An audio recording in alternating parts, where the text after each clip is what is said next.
Corona के खिलाफ जंग में छत्तीसगढ़ लगातार जीत दर्ज कर रहा है। एम्स से आज 2 और मरीजों को कल डिस्चार्ज किया जाएगा। सीएम भूपेश बघेल ने ट्वीट कर इस बात की जानकारी दी, यानी कि इसके बाद छत्तीसगढ़ में अब केवल 6 एक्टिव केस बचे हैं।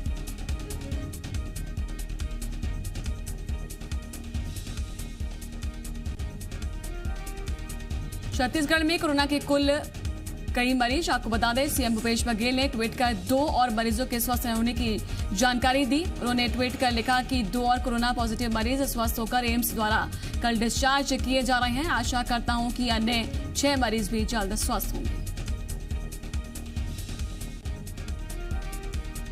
छत्तीसगढ़ सरकार ने कोरोना से निपटने के लिए केंद्र सरकार से 30,000 करोड़ की आर्थिक मदद की मांग की है। राज्य सरकार की ओर से सीएम ने पत्र लिखकर कोरोना की वजह से बने आर्थिक संकट से उबरने में 3 माह के लिए 30,000 करोड़ के बजट देने की मांग की।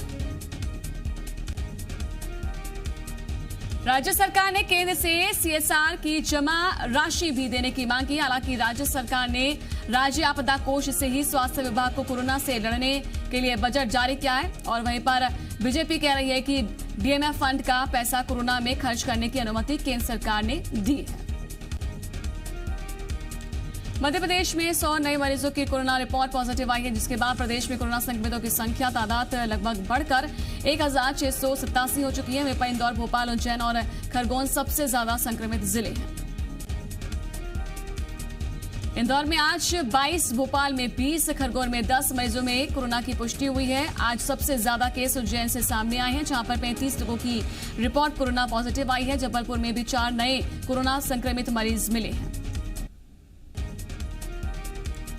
एमपी में कोरोना के हालातों पर सीएम शिवराज सिंह चौहान ने फेसबुक लाइव के जरिए प्रदेश की जनता से संवाद किया। सीएम ने लोगों को आयुर्वेदिक और होम्योपैथिक दवाइयों का सेवन कर अपनी रोग प्रतिरोधक क्षमता बढ़ाने का सुझाव दिया। सीएम ने भविष्य की योजनाओं के बारे में बताया कि हम परिस्थितियां देखकर अलग अलग तरह की आर्थिक गतिविधियां शुरू करेंगे। साथ ही उन्होंने बताया कि ज्यादा संक्रमण वाले क्षेत्रों को छोड़कर अन्य जगह कारखाने शुरू किए जाएंगे।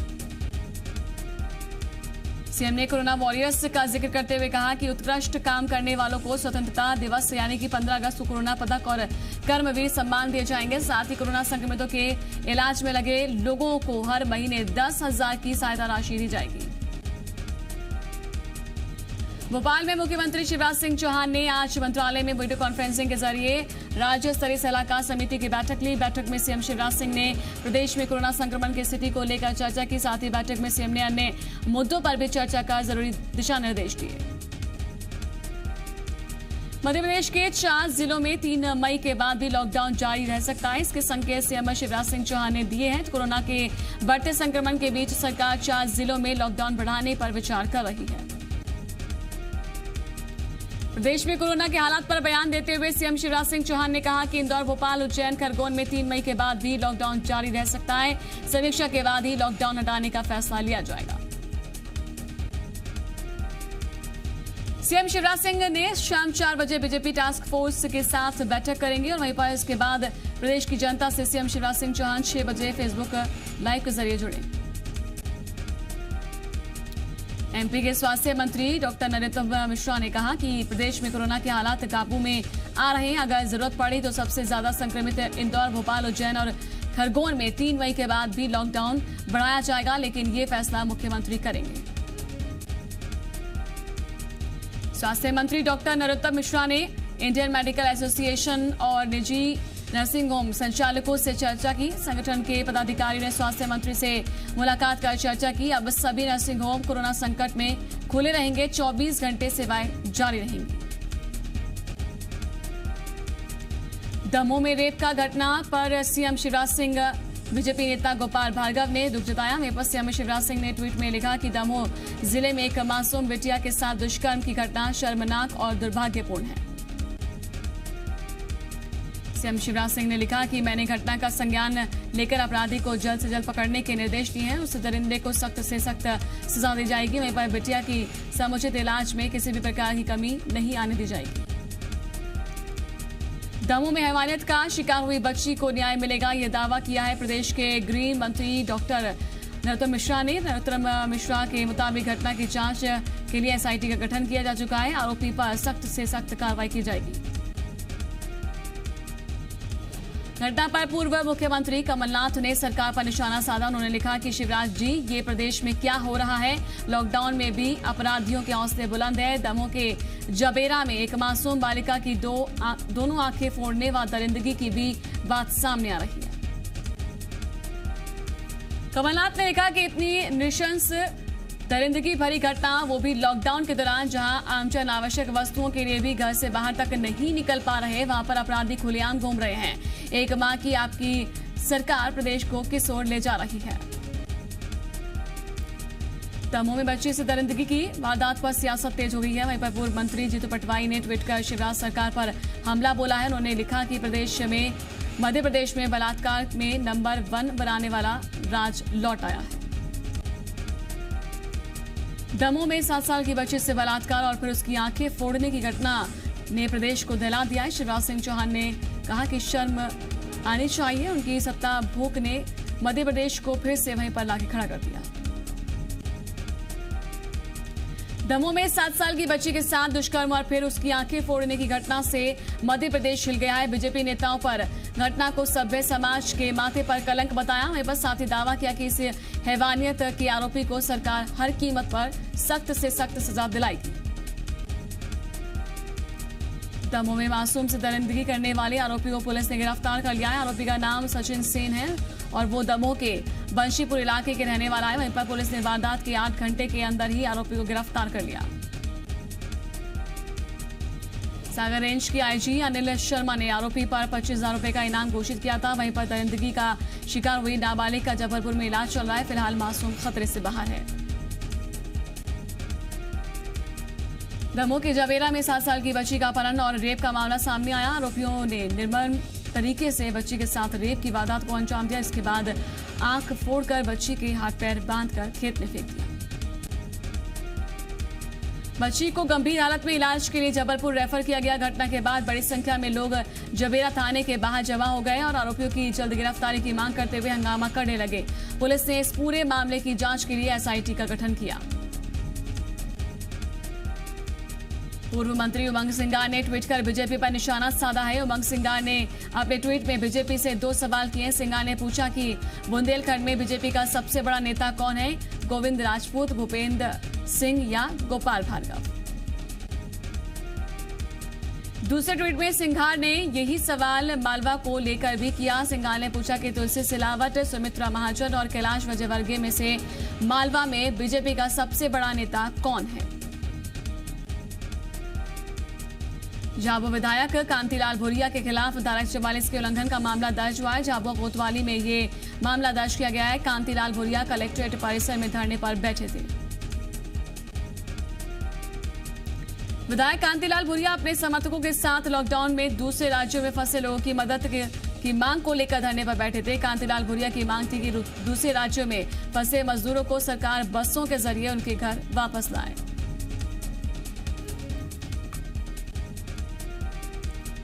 झाबुआ विधायक कांतिलाल भूरिया ने अन्य राज्यों में मजदूरी करने गए झाबुआ के ग्रामीणों के लॉकडाउन में फंसने और उन्हें सुविधाएं न मिलने पर आरोप लगाया है कि विधायक कांतिलाल भूरिया ने अपनी मांगों को लेकर राज्यपाल के नाम कलेक्टर को ज्ञापन भी सौंपा।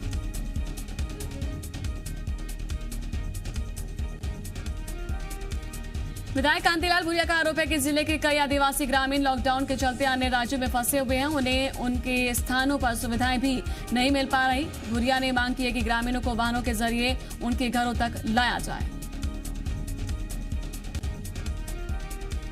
लॉकडाउन में अन्य राज्यों में फंसे छत्तीसगढ़ के श्रमिकों, विद्यार्थियों की जल्द वापसी हो सकती है। इसे लेकर सीएम भूपेश बघेल ने केंद्रीय गृह मंत्री अमित शाह से चर्चा की। सीएम ने मजदूरों और छात्रों को हो रही परेशानी की जानकारी गृह मंत्री अमित शाह को दी। इस दौरान गृह मंत्री शाह ने राज्य सरकार की तरफ से प्रस्ताव मिलते ही फैसला लेने का भरोसा दिलाया।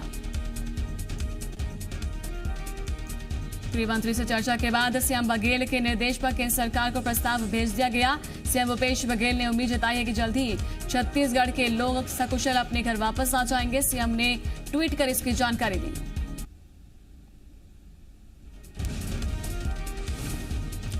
जबलपुर में पुलिस पिटाई से किसान की मौत मामले में कार्रवाई हुई है।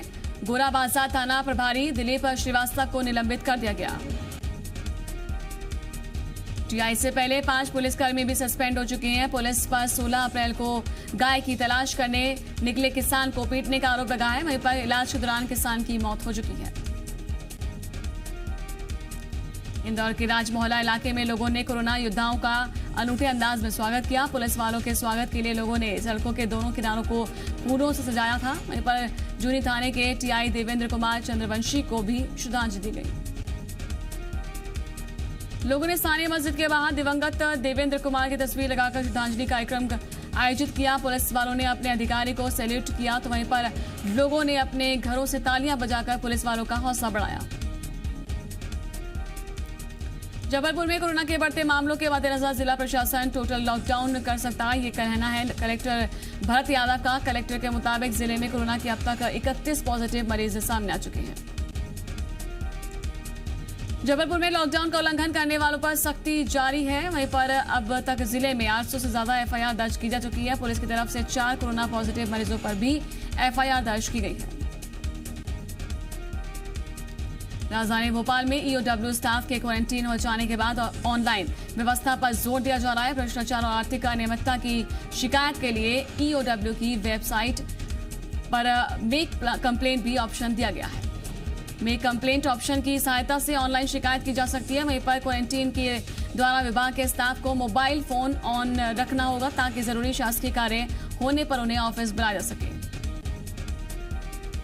सरकारी राशन लेने के लिए पीओएस मशीन पर बायोमेट्रिक सत्यापन का सिस्टम कोरोना संक्रमण के संकट के समय में लोगों की मुसीबत बढ़ा रहा है। आगर मालवा में कोरोना संक्रमण के डर से खाद्य विभाग के संचालक के राशन बांटने पर रोक लगा दी गई। जिले में पिछले 2 दिन से लोगों को मुफ्त राशन का फायदा नहीं मिल पा रहा और वो राशन के लिए भटकने को मजबूर है। वहीं पर राशन दुकानदारों के मुताबिक पीओएस मशीन पर अलग अलग लोगों के अंगूठे लगने के कारण संक्रमण का खतरा बढ़ता है, इसीलिए राशन बांटना बंद कर दिया गया।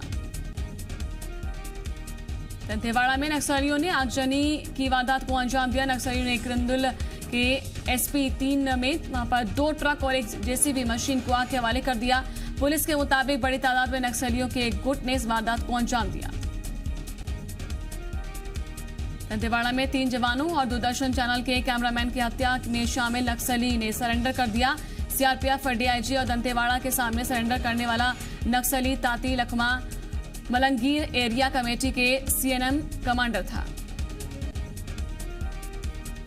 नक्सली ताती लखमा पर 1 लाख का इनाम घोषित था। ताती लखमा 2008 में नक्सली संगठन से जुड़ा था और हत्या, पुलिस पार्टी पर फायरिंग और आगजनी जैसे कई मामलों में शामिल रह चुका था।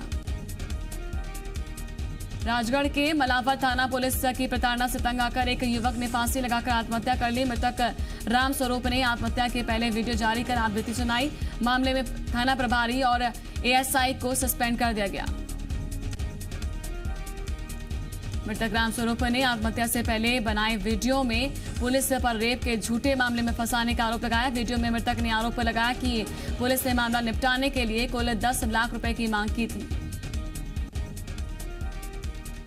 भोपाल की सरवोती कॉलोनी में मां ने अपने 1 साल की बच्ची का गला दबाकर उसे मौत की घाट उतार दिया। वहीं पर बच्ची की मौत के बाद मां ने भी छत से कूदकर अपनी जान दे दी। सूचना मिलने पर पहुंची बैरागढ़ पुलिस ने शवों को पोस्टमार्टम के लिए भेज दिया।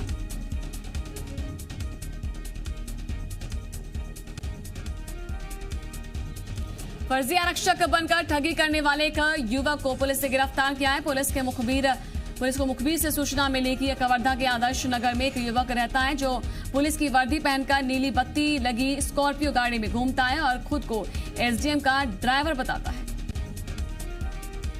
धमतरी जिले में शिकार की तलाश में तेंदुआ उमर गांव में घुस आया। तेंदुए ने 6 साल के बच्चे को घायल कर दिया। ग्रामीणों के खदेड़ने के बाद तेंदुआ मक्के के खेत में छिप गया। मामले की सूचना वन विभाग को और पुलिस को दे दी गई। वन विभाग की टीम तेंदुए की तलाश कर रही है। रायपुर में कुछ महीने पहले नकली दवाइयां बेचे जाने की शिकायत पर ड्रग्स डिपार्टमेंट ने गौतम मेडिकल स्टोर पर छापेमारी कार्रवाई की। कार्रवाई के दौरान एंटीबायोटिक के साथ 70,000 से ज्यादा नकली टैबलेट जब्त की गई। कार्रवाई में दवाइयां हिमाचल प्रदेश में बनाए जाने की बात सामने आई, जिसके बाद आज खाद्य और औषधि नियंत्रक बी.आर. साहू ने आदेश जारी कर नकली दवा बेचने के आरोपी में गौतम मेडिसिन सेंटर का लाइसेंस निरस्त कर दिया। कोटा में फंसे छात्र छात्राएं शाम 5 बजे जबलपुर पहुंचे। 4 बसें 80 छात्र छात्राओं को लेकर जबलपुर के ISBT पहुंची और जहां पर छात्र छात्राओं का डॉक्टर्स की टीम ने थर्मल स्क्रीनिंग की, जिसके बाद सभी छात्र छात्राओं को सोशल डिस्टेंसिंग और होम क्वारंटीन होने के निर्देश के बाद उनके घर भेज दिया गया। लॉकडाउन पार्ट 2 की अवधि बढ़ने के बाद मजदूरों का अपने क्षेत्रों में पैदल जाने का सिलसिला लगातार जारी है। बॉर्डर सील होने पर दुर्गम और पहाड़ी वाले रास्तों से ही मजदूर होकर गुजर रहे हैं। बड़वानी के सेंधवा में एक मजदूर का शव पुलिस को मिला। पुलिस ने मृतक का पीएम करवाया। वहीं पर उसके बाद छानबीन की गई तो पता चला कि मजदूर का नाम वकील है और यूपी का रहने वाला है। छानबीन में यह भी पता लगा कि मृतक व्यक्ति मुंबई से पैदल यूपी के लिए निकला था। लॉकडाउन के दौरान रायपुर के आउटर इलाकों में बेवजह सड़कों पर निकलने वालों की भीड़ ज्यादा देखी जा रही है और इस भीड़ को काबू करने के लिए बड़ी संख्या में पुलिस बल बाहरी हिस्सों में तैनात है। हर आने जाने वालों से जानकारी ली जा रही है। देश भर में लॉकडाउन की वजह से लोग अपने अपने घरों में सुरक्षित रहें और उन्हें खाने पीने की परेशानी न हो, इसके लिए सीआरपीएफ के जवानों ने मोर्चा संभाल लिया है। रायपुर में सीआरपीएफ की टीम ने जरूरतमंद लोगों के लिए राहत सामग्री डोनेट की। पत्थलगांव में शिक्षाकर्मी संघ ने चलित अनाज बैंक में 2 क्विंटल चावल 30 किलो दाल देकर जिला प्रशासन का सहयोग किया। वहीं पर ग्रामीण इलाकों के लोग भी खाद्य सामग्री अनाज बैंक में दान कर रहे हैं।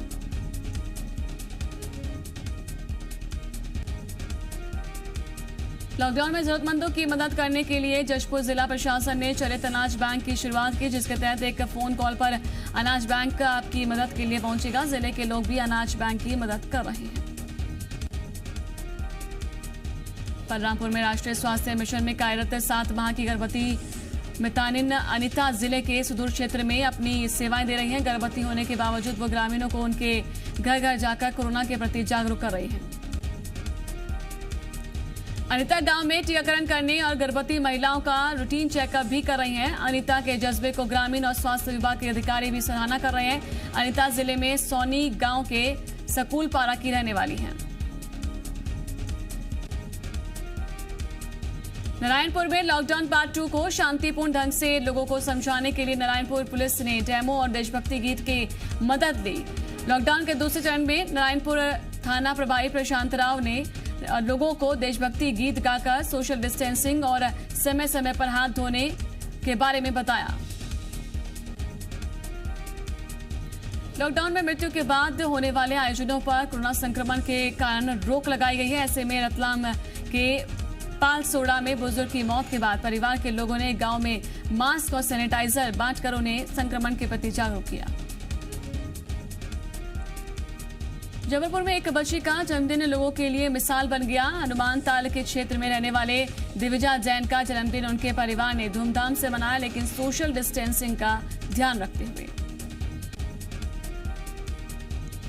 परिवार ने बाकायदा छत पर केक काटने का इंतजाम किया, जिसमें उनके सभी पड़ोसी शामिल हुए। दिविजा ने छत पर केक काटा और बाकी दूसरे मकानों की छत पर खड़े पड़ोसियों ने ताली बजाकर और गीत गाकर उसे जन्मदिन की बधाई दी।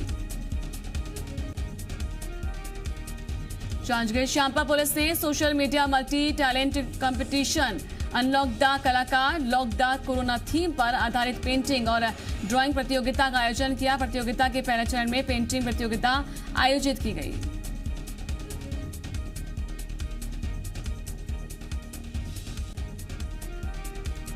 प्रतियोगिता में न सिर्फ छत्तीसगढ़ बल्कि उत्तर प्रदेश, मध्य प्रदेश के अलावा यूएसए के प्रतिभागी शामिल हुए। वहीं पर प्रतियोगिताओं में अमेरिका के न्यू जर्सी और न्यूयॉर्क के प्रतिभागियों ने हिस्सा लिया। वहीं पर प्रतियोगिता में drawing, painting, dancing, singing, short movie और रंगोली प्रतियोगिता कराई जाएगी।